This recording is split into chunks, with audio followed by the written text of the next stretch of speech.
Dear friends, welcome to my YouTube channel, The Classic Corner. ನಿಮ್ಮೆಲ್ಲರಿಗೂ ನಮ್ಮ YouTube channel the classic ಕಾರ್ನರ್ಗೆ ಸ್ವಾಗತ. ಈಗ ನಾನು ಒಂದು ಇಂಪಾರ್ಟೆಂಟ್ ಟಾಪಿಕ್ ಬಗ್ಗೆ ಡಿಸ್ಕಷನ್ ಮಾಡ್ತಾ ಇದ್ದೀನಿ.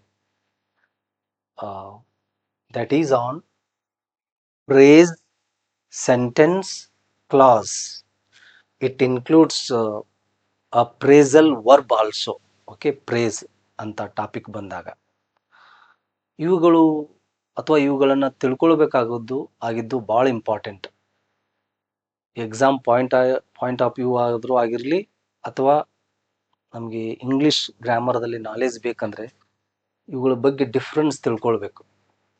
ಭಾಳಷ್ಟು ಸ್ಟೂಡೆಂಟ್ಸ್ಗಳಿಗೆ ಇವುಗಳನ್ನು ಅರ್ಥ ಮಾಡ್ಕೊಳ್ಳೋದ್ರಲ್ಲಿ ಕನ್ಫ್ಯೂಷನ್ ಇದೆ. ಓಕೆ, ಅದನ್ನು ಈಗ ನಾವು ಆ ಕನ್ಫ್ಯೂಷನನ್ನು ದೂರ ಮಾಡೋಕ್ಕೆ ಪ್ರಯತ್ನ ಪಡೋಣ.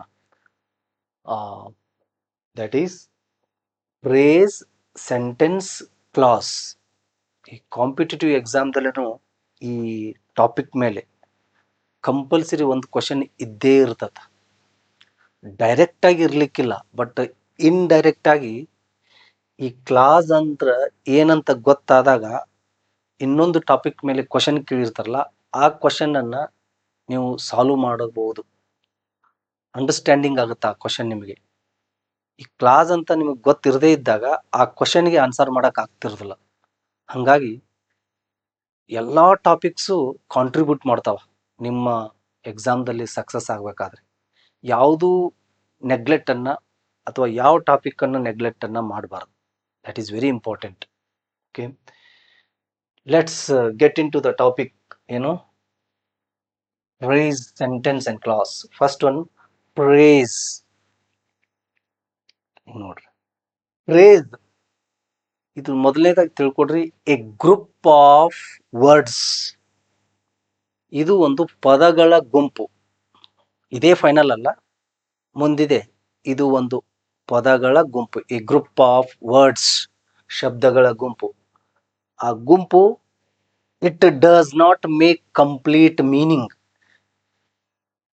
A group of words which does not make complete sense. Sense ಅಂದ್ರೂ ಒಂದೇ, ಮೀನಿಂಗ್ ಅಂದ್ರೂ ಒಂದೇ. It does not make complete idea. Idea ಅಂದ್ರೂ ಒಂದೇ. ಅದು ಗ್ರೂಪ್ ಆಫ್ ವರ್ಡ್ಸ್. ಆ ವರ್ಡ್ಸ್ ನಾವು ಓದಿದ್ರೆ ಕಂಪ್ಲೀಟ್ ಮೀನಿಂಗ್ ಆಗ್ತಿರೋದಿಲ್ಲ ನಮಗೆ. ಅದಕ್ಕೇನಂತೀವಿ? ಫ್ರೇಸ್ ಅಂತ ಕರಿತೀವಿ. ಎಕ್ಸಾಂಪಲ್ ಕೊಟ್ಟಾಗ ನಿಮಗೆ ಸ್ಪಷ್ಟತೆ ಸಿಗ್ತದ. See, it does not contain a complete subject. ಆ ಫ್ರೇಸ್ ಗ್ರೂಪ್ ಆಫ್ ವರ್ಡ್ಸ್ ಅಂತ ಹೇಳಿದ್ವಲ್ಲ, ಅಲ್ಲಿ ಸಬ್ಜೆಕ್ಟ್ ಇರುವುದಿಲ್ಲ. Okay, it does not contain complete subject. ಅಲ್ಲಿ ಸಬ್ಜೆಕ್ಟ್ ಇರುವುದಿಲ್ಲ. ಆ್ಯಂಡ್ ಫೈನೈಟ್ ವರ್ಬ್ ಕಾಂಬಿನೇಷನ್ ಅಂದ್ರೆ ಈ subject and finite verb combination ಇರುವುದಿಲ್ಲ ಅಲ್ಲಿ. Finite verb, non finite verbs ಅಂತ ಬರ್ತಾವೆ. ಫೈನೈಟ್ ವರ್ಬ್ ಅಂದ್ರೆ verb which changes according to the subject and tense. ಈಗ I write a novel.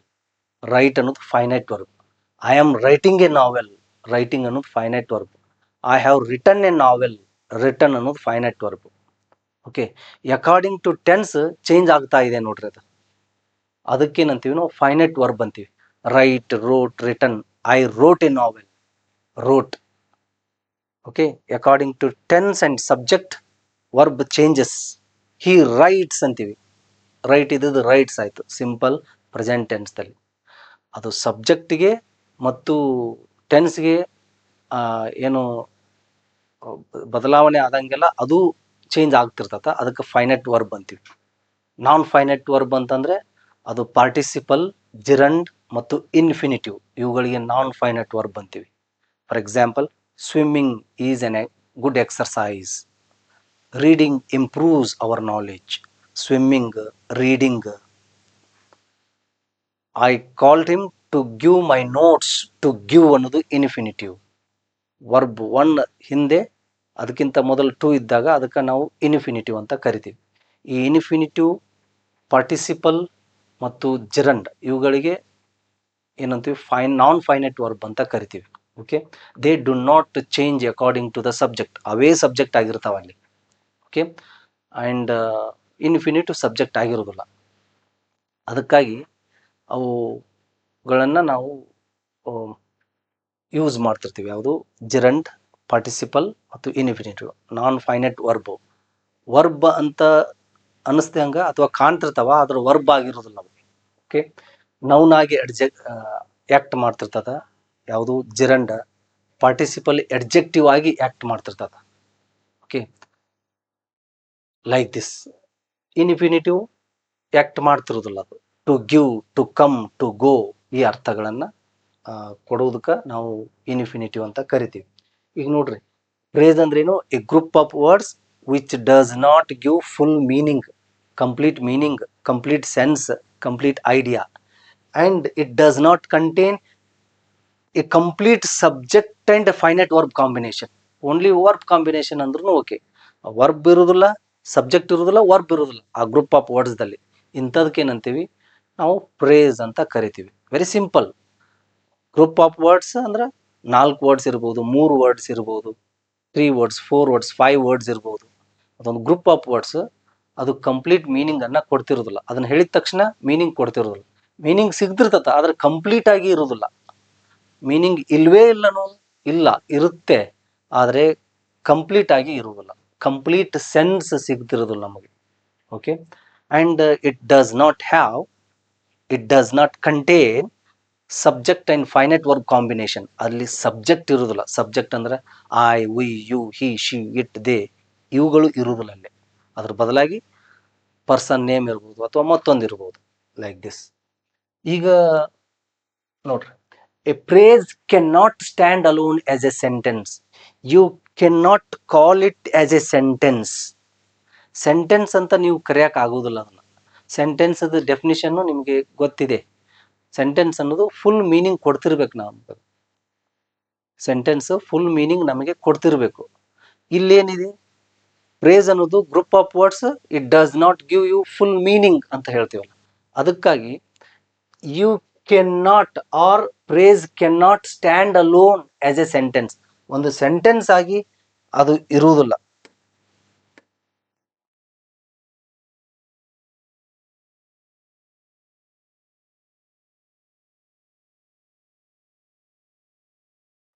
Okay, a phrase works as a single unit in a sentence. ಒಂದು sentence ಅಲ್ಲಿ ಒಂದು single unit ಆಗಿರ್ತದ, ಒಂದು ಭಾಗ ಆಗಿರ್ಬೋದು. It may be part of a sentence. It does not give you full meaning, full sense. It may function as a noun, adjective, adverb and preposition. ಅಂದ್ರೆ ಇವು kinds of phrases. ಇವು ನಾನು phrasal ಏನು, noun phrase, adverb phrase, preposition phrase, adjective ಫ್ರೇಸ್ಗಳನ್ನು ಬೇರೆ ಕ್ಲಾಸ್ನಲ್ಲಿ discussion ಮಾಡ್ತಾ ಇದ್ದೀನಿ. ಈಗ ಈ ಕ್ಲಾಸ್ನಲ್ಲಿ ಏನು ಹೇಳ್ತಾ ಇದ್ದೀನಿ ಅಂದ್ರೆ, ಏನು ಡಿಸ್ಕಷನ್ ಮಾಡ್ತಾ ಇದ್ದೀನಿ ಅಂದ್ರೆ, ಫ್ರೇಸ್ ಅಂದ್ರೇನು, ಎಕ್ಸಾಂಪಲ್ಸ್. ಕ್ಲಾಸ್ ಅಂದ್ರೇನು, ಎಕ್ಸಾಂಪಲ್ಸ್. ಸೆಂಟೆನ್ಸ್ ಅಂದ್ರೇನು, examples. This phrase includes phrasal verb also. Okay, next ಬರುತ್ತೆ ಅದು ಈ ಅರ್ಥ. ಇವು ನೌನ್ ಫ್ರೇಸ್ ಅಂತೀವಿ, ಎಡ್ಜೆಕ್ಟಿವ್ ಫ್ರೇಸ್ ಆಗಿರ್ಬೋದು, ಎಡ್ವರ್ಬ್ ಫ್ರೇಸ್ ಆಗಿರ್ಬೋದು, ಪ್ರಿಪೋಸಿಷನ್ ಫ್ರೇಸ್ ಆಗಿರ್ಬೋದು. ಒಂದು ಫ್ರೇಸ್ ನೌನ್ ಫ್ರೇಸ್ ಆಗಿರ್ಬೋದು, ಅದು ಕೊಟ್ಟಂದತ್ತು ಗಿವನ್ ಸೆಂಟೆನ್ಸ್ನಲ್ಲಿ. ಅದು ಎಡ್ವರ್ಬ್ ಫ್ರೇಸ್ ಆಗಿರ್ಬೋದು, ಎಡ್ಜೆಕ್ಟಿವ್ ಫ್ರೇಸ್ ಆಗಿರ್ಬೋದು, ಪ್ರಿಪೋಸಿಷನ್ ಫ್ರೇಸ್ ಆಗಿರ್ಬೋದು. ವರ್ಬ್ ಫ್ರೇಸ್ನು ಬರ್ತಾವ. Like this. ನೋಡ್ರಿ, a phrase works as a single unit in a sentence. ಒಂದು ಸೆಂಟೆನ್ಸ್ ಅಂದ್ರೆ ಒಂದು ಯೂನಿಟ್ ಆಗಿರ್ಬೋದು, ಒಂದು ಪಾರ್ಟ್ ಆಗಿರ್ಬೋದು ಅದು. It does not give full meaning. Like this. It cannot stand alone as a sentence. ಒಂದು ಸೆಂಟೆನ್ಸ್ ಅಂತ ನೀವು ಕರೆಯಕ್ ಆಗುದಿಲ್ಲ ಅದನ್ನು. ಓಕೆ, ಈಗ ಎಕ್ಸಾಂಪಲ್ ನೋಡಿದ್ರೆ ನಿಮಗೆ ಗೊತ್ತಾಗುತ್ತೆ. ನೋಡ್ರಿ, ಎಕ್ಸಾಂಪಲ್: ಇನ್ ದ ಗಾರ್ಡನ್, ತೋಟದಲ್ಲಿ. ಈಗ ನೋಡ್ರಿ, ಮೀನಿಂಗ್ ಸಿಗ್ತಾ ಇದೆ ನಿಮಗೆ, ಆದರೆ ಕಂಪ್ಲೀಟ್ ಆಗಿ ಮೀನಿಂಗ್ ಸಿಗ್ತಾ ಇಲ್ಲ. ಇನ್ ದ ಗಾರ್ಡನ್, ತೋಟದಲ್ಲಿ. ನೀವು ಇಷ್ಟೇ ಯಾರಿಗಾದ್ರೂ ಮಾತಾಡಿದ್ರ ತೋಟದಲ್ಲಿ ಅಂತಂದ್ರೆ ಏನಾಯ್ತು ಅಂತ ಕೇಳ್ತಾರ. ಅಂದ್ರೆ ಇನ್ಕಂಪ್ಲೀಟ್ ಮೀನಿಂಗ್ ಕೊಡ್ತಿರ್ತತ ಕೇಳುವವರಿಗೆ. So a group of words, definition ಪ್ರಕಾರ ಹೋಗ್ರಿ. A group of words, 1 2 3 words ಅದ ನೋಡ್ರಿ. ಎ ಗ್ರೂಪ್ ಆಫ್ ವರ್ಡ್ಸ್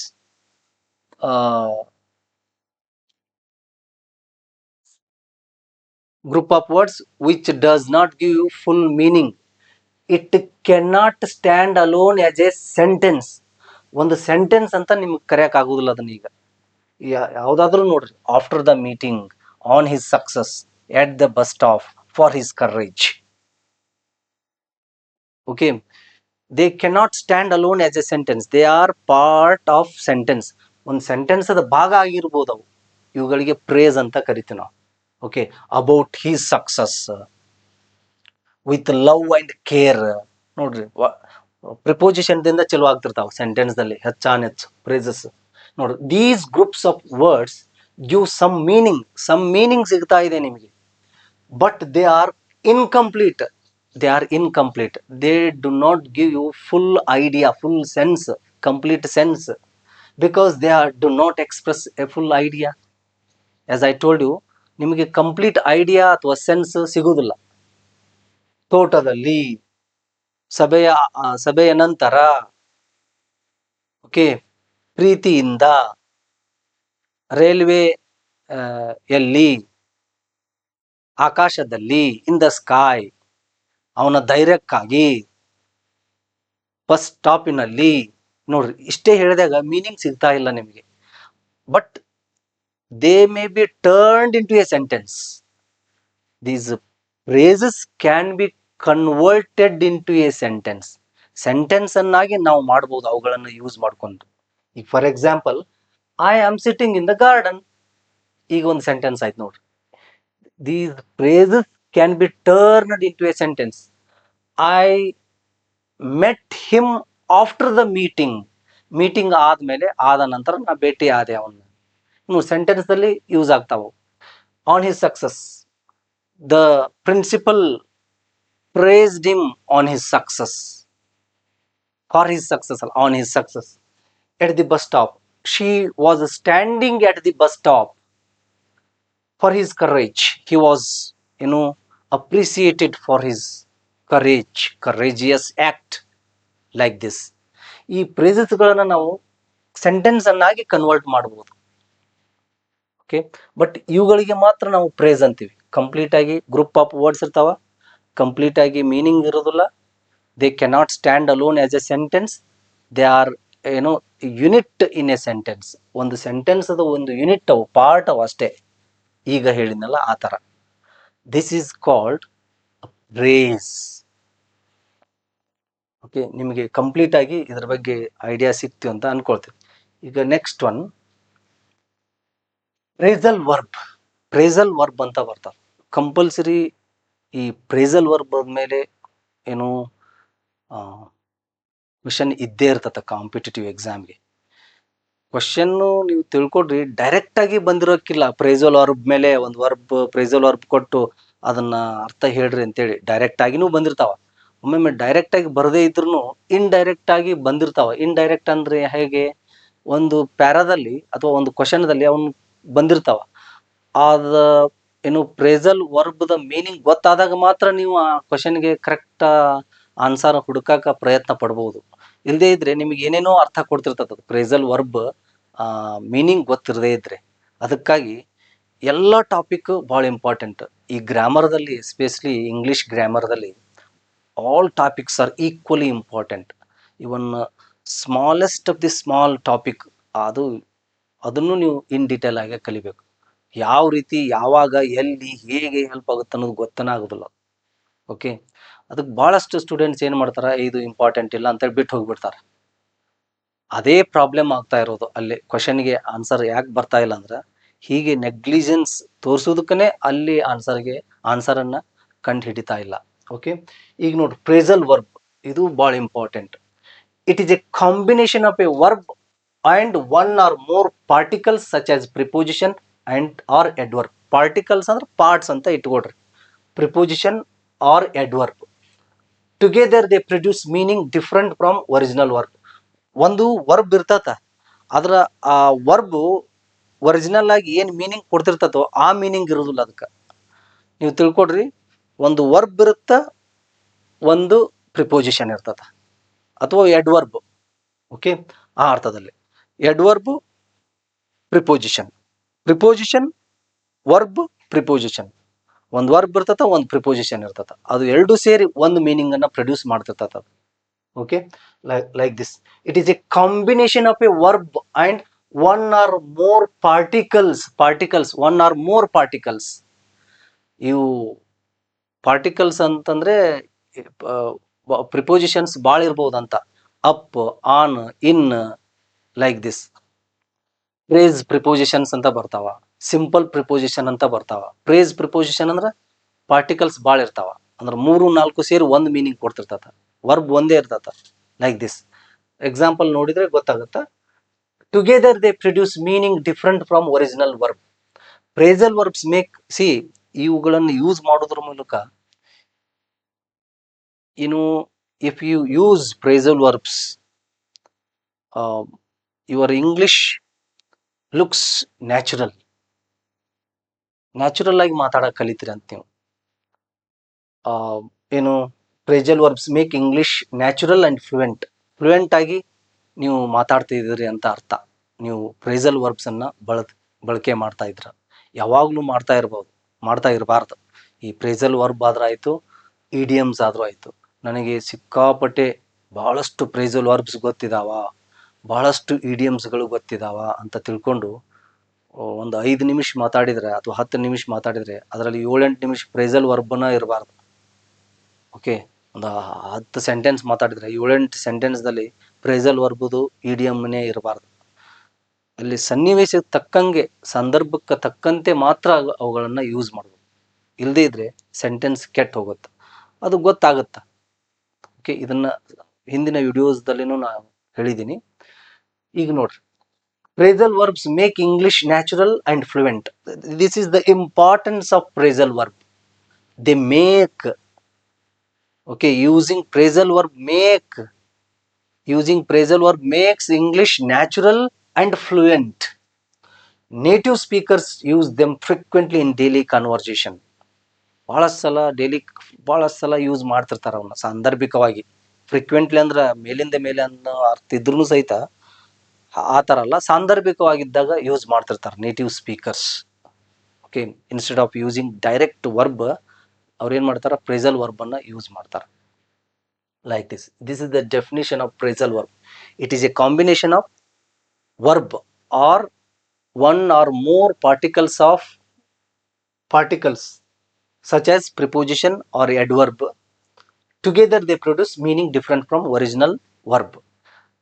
ಗೊತ್ತಾಗದೇ ಇದ್ದಾಗ ತಿಳ್ಕೊಡ್ರಿ, ಒಂದು ಪ್ರಿಪೋಸಿಷನ್, ಒಂದು ವರ್ಬ್ ಇರ್ತದ, ಒಂದು ಪ್ರಿಪೋಸಿಷನ್ ಇರ್ತದ. ಈಗ ಎಕ್ಸಾಂಪಲ್ ನೋಡಿದ್ರೆ ನಿಮಗೆ ಅರ್ಥ ಆಗುತ್ತೆ. Okay, C you will understand. give up you ನೋಡು, ಗಿವ್ ಅಪ್ ಅಂದ್ರೆ ಸ್ಟಾಪ್ ಟ್ರೈಯಿಂಗ್ ಅಂದಂಗ. ಇಲ್ಲಿ ಒರಿಜಿನಲ್ ವರ್ಬ್ ಯಾವುದು? ಗಿವ್ ಅಂದ್ರೆ ಕೊಡು, ಅಪ್ ಅಂದ್ರೆ ಮೇಲೆ. ಇಲ್ಲಿ ಇದ್ರ ಪ್ರಕಾರ ನಾವು ನೋಡ್ಬೋದು, ಇದು ಇಡಿಯಂನ ಹಾಗೇನೆ, ಇಡಿಯಂನು ಹಾಗೇನೆ ಅಲ್ಲ, it has special meaning there. ಅಲ್ಲಿ ವರ್ಡ್ಸ್ ಇರುವುದನ್ನ ಬೇರೆ, ಮೀನಿಂಗ್ನ ಬೇರೆ. ಇಲ್ಲಿ ವರ್ಬ್ ಇರುವುದೇ ಬೇರೆ, ಅದ್ರ ಮೀನಿಂಗೇ ಬೇರೆ. ಗಿವ್ ಅಂದ್ರೇನು? ಈ ಒರಿಜಿನಲ್ ಮೀನಿಂಗ್ ಪ್ರಕಾರ ನಾವು ಹೋಗೋಣ. ಈಗ ಗಿವ್ ಅಂದ್ರೇನು? ಕೊಡು. ಅಪ್ ಅಂದ್ರೇನೆ ಮೇಲೆ ಕೊಡು ಅಂತ ಅರ್ಥ ಅಲ್ಲ. ಈ ಗಿವ್ ಅಪ್ ಅನ್ನೋದಕ್ಕೆ ಬೇರೆ ಮೀನಿಂಗ್ ಇರ್ತದೆ. ಓಕೆ, ಗಿವ್ ಅಪ್ ಅಂದ್ರ stop trying. Give up, gave up, given up, ಅದನ್ನ verb 1, verb 2, verb 3, present form, past form, past participle ಫಾರ್ಮ್ದಲ್ಲಿನೂ ನಾವು ಅದನ್ನ ಯೂಸ್ ಮಾಡ್ಬೇಕು. ಓಕೆ, ಮಾಡಬಹುದು. Stop, give up, stop trying. He gave up smoking ಅಂತಾರೆ. He stopped smoking ಅನ್ನೋದಕ್ಕಿಂತನೂ he gave up smoking ಅಂದ್ರ your English is natural and fluent ಅಂತ ಅರ್ಥ ಅದು. ಓಕೆ, ನೀವು ನ್ಯಾಚುರಲ್ ಆಗಿ ಮಾತಾಡ್ತಾ ಇದ್ದೀರಿ, ಫ್ಲೂಯೆಂಟ್ ಆಗಿ ಮಾತಾಡ್ತಾ ಇದ್ದೀರಿ ಅನ್ನೋದು ಅರ್ಥ ಅದು. Okay, instead of using stop, he stopped smoking, he stopped trying ಅನ್ನೋದಕ್ಕಿಂತನೂ he gave up trying, he stopped, he gave up smoking, he gave up drinking, ಬಿಟ್ಟು ಬಿಡುವುದು, ತ್ಯಜಿಸಿ ಬಿಡುವುದು ಅನ್ನೋದು ಅರ್ಥ. ಸ್ಟಾಪ್ ಟ್ರೈಯಿಂಗ್ ಅದನ್ನ ಯಾವ ಅರ್ಥದಲ್ಲಿನೂ ನೀವು ಬಳಕೆ ಮಾಡಬಹುದು, ಇದು ಒಂದಕ್ಕೆ ಯೂಸ್ ಮಾಡ್ಬೇಕಂತೇನಿಲ್ಲ. Okay, he did not give up trying, ಪ್ರಯತ್ನ ಮಾಡೋದನ್ನ ಬಿಡ್ಲಿಲ್ಲವ ಅನ್ನೋದು. he did not stop trying ಅಂದಂಗ. Instead of saying he did not stop trying, if you say he did not give up trying, it is more natural and fluent English. uh, English is fluent like this. And look after, take care of, ಈಗ ನೋಡಿ, look ಅಂದ್ರ ನೋಡು, after ಅಂದ್ರ ನಂತರ, ನಂತರ ನೋಡು ಅನ್ನೋದು ಅರ್ಥ ಅಲ್ಲ. ಓಕೆ, ಇಲ್ಲಿ ಲುಕ್ ಆಫ್ಟರ್ ಅಂದ್ರ ಇವು ನಾನು ಕಾಮನ್ ಫ್ರೇಸಲ್ ವರ್ಬ್ಸ್ ಅನ್ನ ತಗೊಂಡಿನಿ. ಯಾಕಂತಂದ್ರೆ ಆ ಇಲ್ಲಿ ಉದ್ದೇಶ ಏನು, ಫ್ರೇಸ್ ಅಂದ್ರೇನು, ಫ್ರೇಸಲ್ ವರ್ಬ್ ಅಂದ್ರೇನು, ಕ್ಲಾಸ್ ಅಂದ್ರೇನು, ಸೆಂಟೆನ್ಸ್ ಅಂದ್ರೇನು, ಇವುಗಳ ಬಗ್ಗೆ ಹೇಳ್ಬೇಕಾಗಿದೆ ನಾನು. ಅದಕ್ಕಾಗಿ ಸ್ಮಾಲ್ ಎಕ್ಸಾಂಪಲ್ಸ್ ಅನ್ನ, ಈಸಿ ಎಕ್ಸಾಂಪಲ್ಸ್ ಅನ್ನ ತಗೊಂಡಿದ್ದೀನಿ. ಲುಕ್ ಆಫ್ಟರ್ ಅಂದ್ರೆ ಟೇಕ್ ಕೇರ್ ಆಫ್. ಈ ಲುಕ್ ನೋಡು, ನಂತರ ನೋಡು, ನಂತರ ನೋಡು ಅನ್ನೋದು ಅರ್ಥ ಅಲ್ಲ. So the meaning is different from original verb ಅಥವಾ ಪ್ರಿಪೋಸಿಷನ್. ಆ ಪ್ರಿಪೋಸಿಷನ್ ಏನು ಅಥವಾ ವರ್ಬ್ ಏನಿರ್ತದ, ಒರಿಜಿನಲ್ ವರ್ಬ್ ಅದ ಮೀನಿಂಗ್ ಏನಿರ್ತದಲ್ಲ ಅದಕ್ಕಿಂತಲೂ ಡಿಫ್ರೆಂಟ್ ಆಗಿರ್ತದ ಮೀನಿಂಗ್ ಅದು.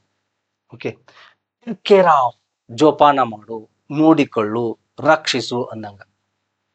ಹಿ ಲುಕ್ಡ್ ಆಫ್ಟರ್ ಹಿಸ್ ಪ್ಯಾರೆಂಟ್ಸ್ ಅಥವಾ he is looking after his parents, he looks after his parents. ಯಾವ ಟೆನ್ಸ್ನಲ್ಲಾದ್ರೂ ನೀವು ಯೂಸ್ ಮಾಡ್ಬೋದು. He has looked after his parents, ಅವನು ಜೋಪಾನ ಮಾಡಿದ ಈ ಅರ್ಥದಲ್ಲಿ looked of, look after. Put of ನೋಡು, ಪುಟ್ ಆಫ್, ಪುಟ್ ಅಂದ್ರೆ ಇಡು, ಆಫ್ ಅಂದ್ರೆ ದೂರ ಅಥವಾ ಬಂದ್ ಆಗೋದು, ಈ ಅರ್ಥದಲ್ಲಿ ಇರುವುದಿಲ್ಲ. ಪುಟ್ ಆಫ್ ಅಂದ್ರೆ ಅದಕ್ಕೆ ಮೀನಿಂಗ್ ಬೇರೆ ಇದೆ. ಮೀನಿಂಗ್ ಏನಿದೆ, post phone, the meeting was put of ಅಂತ ಬರ್ದಿರ್ತಾರೆ. ಹೆಚ್ಚು ಫಾರ್ಮಲ್ ಆಗಿ ಯೂಸ್ ಮಾಡ್ತಾರೆ ಇವುಗಳನ್ನ. ಓಕೆ, ಫಾರ್ಮಲ್ ಲ್ಯಾಂಗ್ವೇಜ್ ದಲ್ಲಿ ಹೆಚ್ಚು ಯೂಸ್ ಮಾಡ್ತಾರ. ಅವಾಗ ಇಂಗ್ಲಿಷ್ ನ್ಯಾಚುರಲ್ ಆಗಿ ಫ್ಲೂಯೆಂಟ್ ಆಗಿ ಕೇಳೋರಿಗೆ ಅಂತ ಅನ್ಸುತ್ತ. ಇಂಗ್ಲಿಷ್ ನ್ಯಾಚುರಲ್ ಆಗಿದೆ, ಫ್ಲೂಯೆಂಟ್ ಆಗಿದೆ. As I told you, native speakers use these phrasal verbs time and again frequently in their day-to-day conversation, in their daily conversation like this. Carry on, put off ಅಂದ್ರೆ postpone ಆಗೋದು, ಮುಂದೂಡುದು. The examination was put off ಅಥವಾ the examination to be conducted today has been put off ಅಂತಾರ. put ಅದು verb 1 ಅದೇ, verb 2, verb 3 same. Not putted, only put off, phrasal verb. Carry on ಅಂದ್ರೆ continue, carry on ಅಂತಿರ್ತಾರ ನೋಡ್ರಿ, ಭಾಳ ಸಲ use ಮಾಡ್ತಿರ್ತಾರ. ನೀವು ಓದಿರ್ತೀರಿ, ಕೇಳಿರ್ತೀರಿ, ಬರ್ದಿರ್ತೀರಿ, ಆದ್ರೆ ಅದು ಫ್ರೇಸಲ್ ವರ್ಬ್ ಅಂತ ನಿಮಗೆ ಗೊತ್ತಿರೋದಿಲ್ಲ ಅಷ್ಟೇ. ಈಗ ತಿಳ್ಕೊಳ್ತಾ ಹೋಗ್ಬೇಕು, ಈ ತರ ಇಂಥವು ವರ್ಡ್ಸ್ ಬಂದಾಗ ಅದು ಫ್ರೇಸಲ್ ವರ್ಬು, ಕ್ಲಾಸು ಅಥವಾ ಓನ್ಲಿ ಪ್ರೇಸ್ ಅಂತ ಹಿಂಗ್ ತಿಳ್ಕೊತಾ ಹೋಗ್ಬೇಕು. ಕ್ಯಾರಿ ಆನ್, ಕ್ಯಾರಿ ಅಂದ್ರೆ ಹೊತ್ತುಕೊಂಡು, ಆನ್ ಅಂದ್ರೆ ಮೇಲೆ, ಮೇಲೆ ಹೊತ್ತುಕೊಂಡು ಅಲ್ಲ ಅರ್ಥ. ಕ್ಯಾರಿ ಆನ್ ಅಂದ್ರೆ continue, you carry on, you continue ಅಂತ ನೋಡ್ರಿ, ಲೈಕ್ ದಿಸ್. ಫೈಂಡ್ ಔಟ್ ಅಂದ್ರೆ ಡಿಸ್ಕವರ್ ಮಾಡ್ತೀವಿ. He found out the solution like this. ಇವಕ್ಕೇನು ಡಿಸ್ಕವರ್ ಅಂದಂಗ, ಹುಡುಕು ಅಂದಂಗ. He found out the solution to the problem. ಈ ತರ ಹಲವಾರು ಫ್ರೇಸಲ್ ವರ್ಬ್ಸ್ಗಳು ಇದಾವ. ಅವುಗಳನ್ನ ತಿಳ್ಕೊಳ್ಬೇಕಾಗೋದು ಬಹಳ ಅವಶ್ಯಕತೆ. ನಾನೀಗ ನಮ್ಮ ಗ್ರಾಮರ್ ಕೋರ್ಸ್ದಲ್ಲಿ ನಮ್ಗೆ ಫಸ್ಟ್ ಏನು ಹೇಳ್ತೀನಿ ನಾನು, ಈ ವೊಕ್ಯಾಬ್ಯುಲರಿ ಡೆವಲಪ್ಮೆಂಟ್ ಪಾಠದಲ್ಲಿ ಒಮ್ಮೊಮ್ಮೆ ಒನ್ ವರ್ಡ್ ಸಬ್ಸ್ಟಿಟ್ಯೂಷನ್ ಹೇಳ್ತೀನಿ, ಒಮ್ಮೆ ಫ್ರೇಸಲ್ ವರ್ಬ್ ಹೇಳ್ತೀನಿ, ಇಡಿಎಂ ಹೇಳ್ತೀನಿ, ವರ್ಬ್ಸ್ ಹೇಳ್ತೀನಿ, ಸಿನಾನಿಮ್ಸ್, ಎಂಟಾನಿಮ್ಸ್. ಇವುಗಳನ್ನು ನಾವು 10, 8 ಏನು ಡಿಸ್ಕಷನ್ ಮಾಡ್ತಾ ಇದ್ದೀವಿ ಗ್ರಾಮರ್ ಟಾಪಿಕ್ಕಿಗೆ ಹೋಗೋಕ್ಕಿಂತ ಮೊದಲು. ಅಲ್ಲಿನೂ ನೋಡ್ತಾ ಹೋಗ್ರಿ. ಇದು ವೊಕ್ಯಾಬ್ಯುಲರಿ ಡೆವಲಪ್ಮೆಂಟ್ ಪಾಠದೊಳಗೆ ನಾನು ಹೇಳ್ತಾ ಇರ್ತೇನೆ. ಓಕೆ, ಈಗ ನೆಕ್ಸ್ಟ್ ಒನ್, ಸೆಂಟೆನ್ಸ್. ನೋಡ್ರಿ, ಸಾಕಷ್ಟು ಸಲ ನಿಮಗೆ ಗೊತ್ತಿರ್ಬೋದು ಸೆಂಟೆನ್ಸ್ ಅಂದ್ರೇನು ಅಂತೇಳಿ. ನೀವು ಕೇಳಿರ್ತೀರಿ, ನೋಡಿರ್ತೀರಿ, ಓದಿರ್ತೀರಿ, ಬರೆದಿರ್ತೀರಿ. What is a sentence, sentence ಅಂದ್ರೆ ಏನು ಅಂತ ಯಾರಾದರೂ ಕೇಳಿದ್ರೆ ನಿಮ್ಗೆ ರೆಡಿಮೇಡ್ ಆನ್ಸರ್ ಯಾವ್ದಾಗಿರ್ತದಂದ್ರೆ, sentence is a group of words which gives us full meaning ಅಂತ ಇದನ್ನು ಬಯಾಟ್ ಮಾಡಿಬಿಟ್ಟಿರ್ತಾರೆ. ಇದು ಕರೆಕ್ಟ ಇಲ್ಲ ಅಂತಲ್ಲ, ಆದ್ರೆ ಇನ್ನೊಂದು ಇಂಪಾರ್ಟೆಂಟ್ ಪಾಯಿಂಟ್ ಅನ್ನ ಮಿಸ್ ಮಾಡಿಬಿಟ್ಟಿರ್ತಾರೆ ಅದರಲ್ಲಿ. ಓಕೆ, ಏನು ಅನ್ನೋದು ಈಗ ತಿಳ್ಕೊಳ್ತಾ ಹೋಗೋಣ. ಎ ಗ್ರೂಪ್ ಆಫ್ ವರ್ಡ್ಸ್, ಇದೂ ಸಹಿತ ಗ್ರೂಪ್ ಆಫ್ ವರ್ಡ್ಸ್. ಆ ಫ್ರೇಸ್ನು group of words. Okay, arranged in their proper order. ಒಂದು ಪ್ರಾಪರ್ ಆರ್ಡರ್ದಲ್ಲಿ ಅರೇಂಜ್ಮೆಂಟ್ ಆಗಿರ್ತಾವ group of words and conveys or gives complete meaning or idea or sense is called a sentence. Sentence is a group of words. ಈ ಮೂರು important point ಇದಾವೆ ನೋಡ್ರಿ ಇದರಲ್ಲಿ. Group of words arranged in a proper order. Proper ಆರ್ಡರ್ದಲ್ಲಿ arrangement ಆಗಿರಬೇಕು. Subject verb agreement, I mean subject verb SVO object like this and gives complete meaning. ಅದು group of words ಆಗಿರಬೇಕು, ಒಂದು ಗ್ರೂಪ್ ಆಫ್ ವರ್ಡ್ಸ್ ಆಗಿರಬೇಕು, proper ಆರ್ಡರ್ದಲ್ಲಿ arrangement ಆಗಿರಬೇಕು, ಅಂದ್ರೆ meaning ಕೊಡ್ತಿರ್ಬೇಕು. ಇವುಗಳಲ್ಲಿ ಒಂದು ಇರದೇ ಇದ್ರೆ ಅದು ಸೆಂಟೆನ್ಸ್ ಅಲ್ಲ. ಓಕೆ, ಗ್ರೂಪ್ ಆಫ್ ವರ್ಡ್ಸ್ ಇದೆ, ಕರೆಕ್ಟ್ ಅರೇಂಜ್ಮೆಂಟ್ ಆಗಿದೆ, ಮೀನಿಂಗ್ ಸರಿಯಾಗಿ ಕೊಡ್ತಾ ಇಲ್ಲ ಅಂತಂದ್ರೆ ತಪ್ಪು, ಸೆಂಟೆನ್ಸ್ ಅಲ್ಲ. ಮೂರೊಳಗೆ ಒಂದು ಇರದೇ ಇದ್ರೂ ಅದು ಸೆಂಟೆನ್ಸ್ ಅಲ್ಲ. ಇಲ್ಲಿ ಯಾವ್ದು ಕೈ ಬಿಟ್ಟಿರ್ತಾರಂದ್ರ arranged in a proper order ಅನ್ನೋದನ್ನ ಕೈ ಬಿಟ್ಟಿರ್ತಾರ. ಅಂದ್ರ ಇದರ ಅರ್ಥ a group of words arranged in a proper order means, according to grammatical rules of a particular language, the words are arranged. ಆ ಭಾಷೆಯ ನಿಯಮಕ್ಕನುಗುಣವಾಗಿ ವರ್ಡ್ಸ್ ಅರೇಂಜ್ ಆಗಿರ್ತಾವ. ಯಾವುದೇ ಭಾಷೆ ಆಗಿರ್ಬೋದು, ಕನ್ನಡ ಆಗಿರ್ಬೋದು, English, Tamil, Telugu. So according to the grammatical rules of a particular language, a group of words which are arranged according to the grammatical rules of that particular language, specific language. ಆ ಒಂದು ಭಾಷೆಯ ನಿಯಮಕ್ಕನುಗುಣವಾಗಿ ವರ್ಡ್ಸ್ಗಳು arrange ಆಗಿರ್ತಾವ ಮತ್ತು ಫುಲ್ ಮೀನಿಂಗ್ ಅನ್ನ, complete sense ಅನ್ನ, complete ಐಡಿಯಾವನ್ನ convey ಮಾಡ್ತಿರ್ತಾವ. ಅದಕ್ಕೆ sentence ಅಂತ ಹೇಳ್ತೀವಿ ನಾವು, ವಾಕ್ಯ ಅಂತ ಕರಿತೀವಿ. ಓಕೆ, ಈಗ ನೋಡ್ರಿ, ಎಲ್ಲ ಐ ಆಮ್ ಎ ಸ್ಟೂಡೆಂಟ್, ಇದು ಇಂಗ್ಲಿಷ್ ಭಾಷೆ ಆದದ್ದರಿಂದ ಇಂಗ್ಲಿಷ್ ಭಾಷೆಯ ನಿಯಮಕ್ಕನುಗುಣವಾಗಿ ಆ ಪದಗಳು ಜೋಡಿಸಲ್ಪಟ್ಟವ. ಓಕೆ, ಒಂದು ಭಾಷೆಯ ನಿಯಮಕ್ಕನುಗುಣವಾಗಿ ಜೋಡಿಸಲ್ಪಟ್ಟು ಪೂರ್ಣ ಅರ್ಥ ಕೊಡುವ ಪದಗಳ ಗುಂಪಿಗೆ ಅಥವಾ ಶಬ್ದಗಳ ಗುಂಪಿಗೆ ನಾವು ಸೆಂಟೆನ್ಸ್ ಅಂತ ಕರಿತೀವಿ. ಈಗ ನೋಡ್ರಿ, ಐ ಆಮ್ ಎ ಸ್ಟೂಡೆಂಟ್, ನಾನು ಒಬ್ಬ ವಿದ್ಯಾರ್ಥಿ. Subject to be form noun. I have done my homework. Meaning ಕೊಡ್ತಾ ಇದಾವ. ಇವು ಗ್ರೂಪ್ ಆಫ್ ವರ್ಡ್ಸ್. ಇದು word word word word group of words arranged in a proper order. ಈ ಇಂಗ್ಲಿಷ್ ಭಾಷೆಯ ನಿಯಮಕ್ಕನುಗುಣವಾಗಿ ಅರೇಂಜ್ ಆಗಿದೆ, ಇದು ಅರೇಂಜ್ ಆಗಿದೆ, ಇದು ಅರೇಂಜ್ ಆಗಿದೆ. ಅಂದ್ರ ಇದು ಓನ್ಲಿ ಪ್ರೆಸೆಂಟ್ ಟೆನ್ಸ್. ಆ ಪ್ರೆಸೆಂಟ್ ಟೆನ್ಸ್ ದ ಸೂತ್ರಕ್ಕನುಗುಣವಾಗಿ ಅರೇಂಜ್ ಆಗಿದೆ. ಅದು ಇದು ಪ್ರೆಸೆಂಟ್ ಪರ್ಫೆಕ್ಟ್ ಟೆನ್ಸ್. ಆ ಪ್ರೆಸೆಂಟ್ ಪರ್ಫೆಕ್ಟ್ ಟೆನ್ಸ್ ದ ಸೂತ್ರಕ್ಕನುಗುಣವಾಗಿ ಅರೇಂಜ್ ಆಗಿದೆ. ಅಫರ್ಮೇಟಿವ್ ಸೆಂಟೆನ್ಸ್ ಅಥವಾ assertive sentence. The cat is sleeping on a sofa. Present continuous tense. ಇದು ಆ ಒಂದು ಟೆನ್ಸಿನ ಸೂತ್ರಕ್ಕನುಗುಣವಾಗಿ ಅರೇಂಜ್ ಆಗಿದೆ. ಅಂದರೆ ಆ ಭಾಷೆಯ ನಿಯಮಕ್ಕನುಗುಣವಾಗಿ ಜೋಡಿಸಲ್ಪಟ್ಟು ಪೂರ್ಣ ಅರ್ಥ ಕೊಡ್ತಾ ಇದಾವೆ. You are getting the meaning. Okay, ಪೂರ್ಣ ಅರ್ಥ ಕೊಡುವ ಶಬ್ದಗಳ ಗುಂಪು, ಅವುಗಳಿಗೆ ನಾವು ಟೆನ್ಸ್ ಅಂತ ಕರಿತೀವಿ. Okay, like this. Do you want to learn English? Do you want to learn English? ಇದು ಇಂಟರಾಗೇಟಿವ್ ಸೆಂಟೆನ್ಸ್. ಆ ಸೆಂಟೆನ್ಸ್ ದ ನಿಯಮಕ್ಕನುಗುಣವಾಗಿ ಜೋಡಿಸಲ್ಪಟ್ಟಿದೆ. ಅದು it is arranged according to the grammatical rules of a particular language. ಅದನ್ನ ಯಾವಾಗಲೂ ನೆನ್ಪಿಡ್ಬೇಕು. Please close the door. Imperative sentence. Why are you learning English? ನೀ ಇಂಗ್ಲಿಷ್ ಏಕೆ ಕಲಿತಿದ್ದಿ? Again interrogative sentence. You passed the exam. Exclamatory sentence. She does not go to school every day. Assertive sentence. ಅದರಲ್ಲಿ negative sentence. ಈ ತರ. So ನೋಡ್ರಿ, ಅವು group of words arranged in a proper order and they give full meaning. ಇದಕ್ಕೆ sentence ಅಂತ ಕರಿತೀವಿ. ನಮಗೆ ಗೊತ್ತಿದೆ ಸೆಂಟೆನ್ಸ್ ಅಂದ್ರೆ ಕೈಂಡ್ಸ್ ಆಫ್ ಸೆಂಟೆನ್ಸ್ ಯಾವ್ಯಾವು. ಅಸರ್ಟಿವ್. ಅಸರ್ಟಿವ್ದಲ್ಲಿ ಎರಡು, ಅಫರ್ಮೇಟಿವ್ ಮತ್ತು ನೆಗೆಟಿವ್. ಮತ್ತು ಸೆಕೆಂಡ್ ಒನ್ ಇಂಟರಾಗೇಟಿವ್. ಇಂಟರಾಗೇಟಿವ್ದಲ್ಲಿ ಎರಡು, yes or no type question, WH question. ಮತ್ತು ಇಂಪೆರೇಟಿವ್. ಇಂಪೆರೇಟಿವ್ದಲ್ಲಿನೂ ಎರಡು, ಒಂದು ವರ್ಬ್ದಿಂದ ಚಲೋ ಆಗುತ್ತಾ, ಇನ್ನೊಂದು ಡೋಂಟ್ ದಿಂದ ಚಲೋ ಆಗುತ್ತಾ. Come here, don't come here. Please stand up, don't stand up. ಈ ತರ imperative sentence. Imperative sentences always start with verb. ನೆನ್ಪಿಡ್ರಿ, ನಮ್ಮ ಗ್ರಾಮರ್ ಕೋರ್ಸ್ದಲ್ಲಿ ಈ ಟಾಪಿಕ್ ಬಂದಾಗ ನಾ ಇನ್ ಡಿಟೇಲ್ ಆಗಿ ಡಿಸ್ಕಷನ್ ಮಾಡ್ತಿದ್ದೀನಿ ಅದನ್ನು. ಈಗ ಈ ಅಂದ್ರೇನು, ಸೆಂಟೆನ್ಸ್ ಅಂದ್ರೇನು, ಕ್ಲಾಸ್ ಅಂದ್ರೇನು, ಪ್ರೇಸ್ ಅಂದ್ರೇನು, ಪ್ರೇಸಲ್ ವರ್ಬ್ ಅಂದ್ರೇನು ಅಷ್ಟಕ್ಕೆ ಸೀಮಿತ ಆಗ್ತೀನಿ ನಾನು. Okay, bravo you passed the exam ನೋಡ್ರಿ, ಎಕ್ಸ್ಕ್ಲಾಮೇಟರಿ ಸೆಂಟೆನ್ಸ್. ಬ್ರೇವೋ ಬೇಷ್ ಅಂದಂಗ, ನೀನು ಪರೀಕ್ಷೆ ಪಾಸ್ ಆದಿ ಶಭಾಷ್ ಅಂತಿರಲ್ಲ ಆ ಅರ್ಥದಲ್ಲಿ. She does not go to school every day, negative sentence.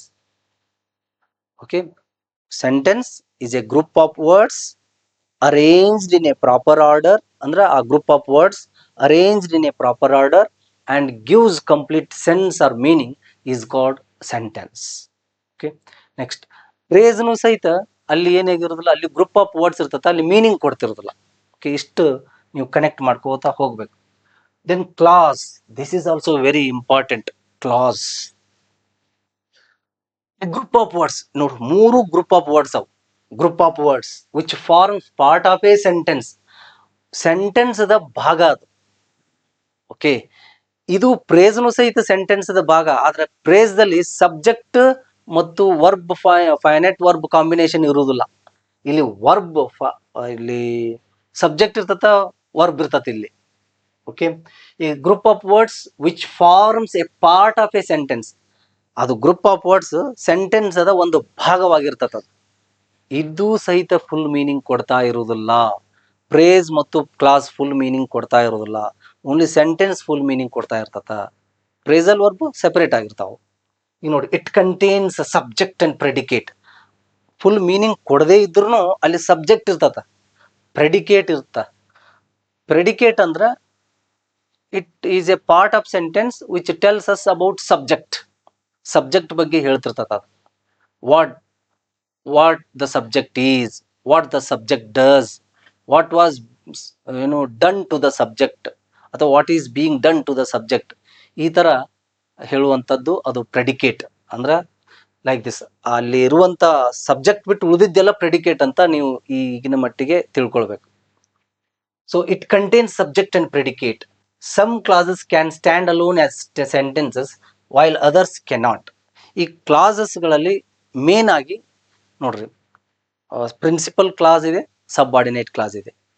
ಇಲ್ಲಿನೂ ಸಹಿತ ಅಲ್ಲಿ ಪ್ರೇಸ್ದಲ್ಲಿ adverb phrase, noun phrase, adjective phrase, preposition phrase ಅಂತ ಅಂತೀವಲ್ಲ, ಇಲ್ಲಿನೂ ಸಹಿತ important noun phrase, adverb phrase, I mean noun clause, adverb clause, adjective clause, very important. ಇವುಗಳನ್ನು ಅದಾವ. ಈ phrase, noun phrase, adverb phrase, adjective phrase, noun clause, adverb clause, adjective clause, ಇವುಗಳನ್ನು ಮುಂದಿನ ಕ್ಲಾಸ್ದಲ್ಲಿ ನಾನು ಡಿಸ್ಕಷನ್ ಮಾಡ್ತಾ ಇದ್ದೀನಿ. ಈಗ ಕ್ಲಾಸ್ ಅಂದ್ರೇನು, ಪ್ರೇಸ್ ಅಂದ್ರೇನು, ಸೆಂಟೆನ್ಸ್ ಅಂದ್ರೇನು ಅಷ್ಟೇ, ಅಥವಾ ಪ್ರೇಸಲ್ ವರ್ಬ್ ಅಂದ್ರೇನು. Some clauses can stand alone as sentences. ಕ್ಲಾಸ್ಗಳಲ್ಲಿ ಪ್ರಕಾರಗಳದಾವ. ಕೆಲವೊಂದಿಷ್ಟು ಕ್ಲಾಸ್ ಫುಲ್ ಮೀನಿಂಗ್ ಕೊಡ್ತಾವ, ಕೆಲವೊಂದಿಷ್ಟು ಅಂದ್ರೇನು one type of class.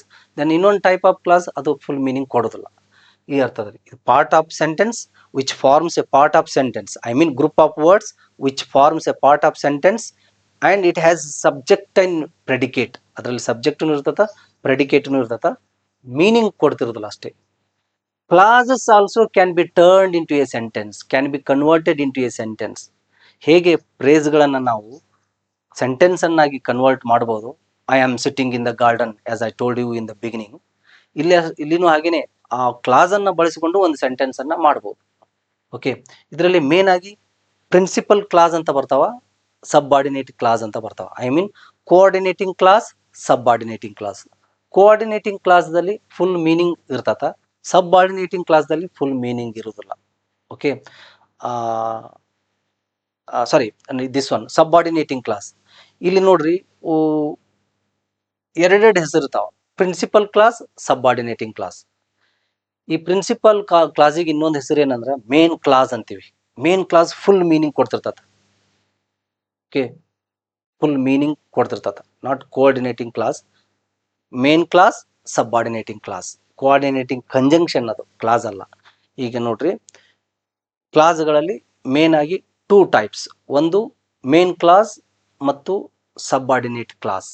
Main clause full meaning ಕೊಡ್ತಿರ್ತತ, ಅದು sentence, it is nothing but sentence. And subordinating clause full meaning ಕೊಡ್ತಿರೋದಿಲ್ಲ. ಈ ಮೇನ್ ಕ್ಲಾಸಿಗೆ ಏನಂತ ಕರಿತೀವಿ ಅಂದ್ರೆ ಪ್ರಿನ್ಸಿಪಲ್ ಕ್ಲಾಸ್ನು ಅಂತೀವಿ, ಇಂಡಿಪೆಂಡೆಂಟ್ ಕ್ಲಾಸ್ನು ಅಂತೀವಿ. ಇನ್ನೊಂದು ಸೆಂಟೆನ್ಸ್ ಮೇಲೆ ಡಿಪೆಂಡ್ ಆಗಿರೋದಿಲ್ಲ ಇದು.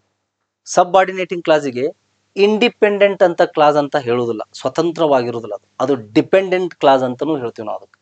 ಇನ್ನೊಂದು ಸೆಂಟೆನ್ಸ್ ಮೇಲೆ ಡಿಪೆಂಡ್ ಆಗಿರ್ತದ. ಇನ್ನೊಂದಂದ್ರೆ ಮೇನ್ ಕ್ಲಾಸ್ ಮೇಲೆ ಡಿಪೆಂಡ್ ಆಗಿರ್ತದ.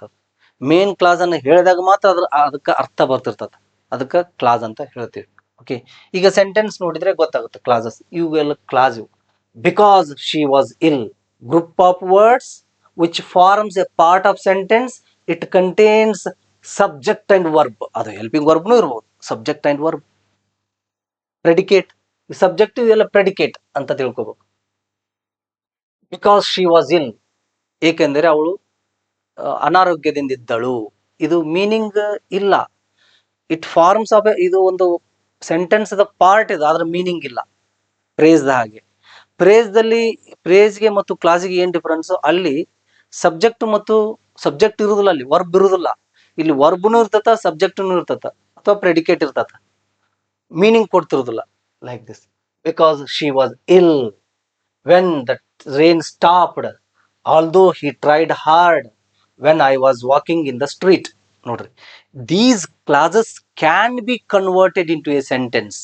ನಾವು ಸೆಂಟೆನ್ಸ್ಗಳಲ್ಲಿ ಅವುಗಳನ್ನು ಬಳಕೆ ಮಾಡಬಹುದು. For example, she did not come to class because she was ill. ನೋಡ್ರಿ, ಒಂದು ಸೆಂಟೆನ್ಸ್ ಬಿಕಾಸ್ ಶಿ ವಾಸ್ ಇಲ್ ಅನ್ನೋದು ಕ್ಲಾಸ್, ಅದು ಸಬ್-ಆರ್ಡಿನೇಟಿಂಗ್ ಕ್ಲಾಸ್ ಅಂತೀವಿ ಇದಕ್ಕೆ. ಓಕೆ, ಅಂದ್ರ ಇದು ಇನ್ನೊಂದು ಸೆಂಟೆನ್ಸ್ ಹೇಳಿದಾಗ ಮಾತ್ರ ನಿಮಗೆ ಬಿಕಾಸ್ ಶಿ ವಾಸ್ ಇಲ್ ಅನ್ನೋದು ಅರ್ಥ ಆಗ್ತಿರ್ತದೆ, ಏಕೆಂದರೆ ಅವಳು ಅನಾರೋಗ್ಯದಿಂದಿದ್ದಳು. ನೋಡ್ರಿ, ಹೀಗೆ ಹೇಳಿದಾಗ ಇದಕ್ಕೆ ಮೀನಿಂಗ್ ಇರುವುದಿಲ್ಲ. Some meaning, it has some meaning but complete meaning ಇರುವುದಿಲ್ಲ. So when the rain stopped, I went out when the rain stopped. ನಾವು ಹೊರಗೆ ಹೋದೆ ರೇನ್ ಸ್ಟಾಪ್ ಆದಾಗ. ರೇನ್ ಸ್ಟಾಪ್ ಆದಾಗ ನಾವು ಹೊರಗೆ ಹೋದೆ. ಈ ನಾನು ರೇನ್ ಸ್ಟಾಪ್ ಆದಾಗ ಅನ್ನೋದಕ್ಕೆ ಯಾವಾಗ ಮೀನಿಂಗ್ ಬರ್ತದ? ನಾವು ಹೊರಗೆ ಹೋದೆ ಅಂತ ಹೇಳಿದಾಗ ರೇನ್ ಸ್ಟಾಪ್ ಆಗೋದಕ್ಕೆ ಮೀನಿಂಗ್ ಬರ್ತದ, ಅಲ್ಲಿವರೆಗೆ ಮೀನಿಂಗ್ ಬರೋದಿಲ್ಲ ಅದಕ್ಕೆ. Okay, although he tried hard. See, he failed the exam although he tried hard. Though he tried hard, he failed the exam. He failed the exam main clause, although he tried hard subordinating clause. ಅವನು ಬಹಳಷ್ಟು ಪ್ರಯತ್ನ ಪಟ್ಟಿದಾಗ್ಯೂ, ಅರ್ಥ ಇಲ್ಲ ಇದಕ್ಕೆ, ಇಲ್ಲಿಗೆ ಇಷ್ಟಕ್ಕೆ ಬಹಳಷ್ಟು ಪ್ರಯತ್ನ ಪಟ್ಟಿದಾಗ್ಯೂ, it has no meaning. Okay, like this. And I was walking in the street, ನಾನು ಸ್ಟ್ರೀಟ್ನಲ್ಲಿ ನಡೆಯುವಾಗ, ರಸ್ತೆಯಲ್ಲಿ ನಡೆಯುವಾಗ, ಇಷ್ಟ ಹೇಳ್ತೀನಿ ನೋಡ್ರಿ. No meaning at all. ಇದಕ್ಕೆ ಕ್ಲಾಸ್ ಅಂತ ಹೇಳ್ತೀವಿ. Group of words, subject is there, verb is there, I mean predicate is there, but no meaning at all. ನಾನು ರಸ್ತೆಯಲ್ಲಿ ನಡೆಯುವಾಗ ಅಂತ ಹೇಳಿದ್ರೆ ಏನ್ರಿ ಮುಂದೆ ಹೇಳ್ರಿ ಅಂತ ಹೇಳ್ತೀರಿ. So I saw him when I was walking in the street. I saw him, ನಾನು ರಸ್ತೆಯಲ್ಲಿ ನಡೆಯುವಾಗ, ಅವನನ್ನು ನಡೆಯುತ್ತಿದ್ದಾಗ ಅವನನ್ನು ನೋಡಿದೆನು. ಈಗ ಅವನನ್ನು ನೋಡಿದನು ಅಂದಾಗ ಮಾತ್ರ ಅದಕ್ಕೆ ಮೀನಿಂಗ್ ಬರ್ತದೆ. ನಾನು ರಸ್ತೆಯಲ್ಲಿ ನಡೆಯುತ್ತಿದ್ದಾಗ ಅನ್ನೋದಕ್ಕೆ ಮೀನಿಂಗ್ ಬರ್ತದೆ. ಅಲ್ಲಿವರೆಗೂ ಇಟ್ ಹ್ಯಾಸ್ ನೋ ಮೀನಿಂಗ್. ಅದಕ್ಕೆ ಸಬ್-ಆರ್ಡಿನೇಟಿಂಗ್ ಕ್ಲಾಸ್ ಅಂತಾರೆ. ಸಬ್-ಆರ್ಡಿನೇಟ್ಸ್ ಅಂದ್ರೆ ಕೆಳಗಿರೋರು, ಡಿಪೆಂಡೆಂಟ್ ಆಗಿರೋರು ಇನ್ನೊಬ್ಬರ ಮೇಲೆ, ಅದಕ್ಕೆ ಡಿಪೆಂಡೆಂಟ್ ಕ್ಲಾಸ್ ಅಂತಾರೆ ಅದಕ್ಕೆ. ಓಕೆ, ಇಲ್ಲಿ ಒಂದು ಎಕ್ಸಾಂಪಲ್ ಕೊಟ್ಟಿದ್ದೀನಿ ನೋಡ್ರಿ. Clauses can be converted into sentence. I saw John when I was walking in the street. I saw him, I saw her, they saw him when they were walking in the street.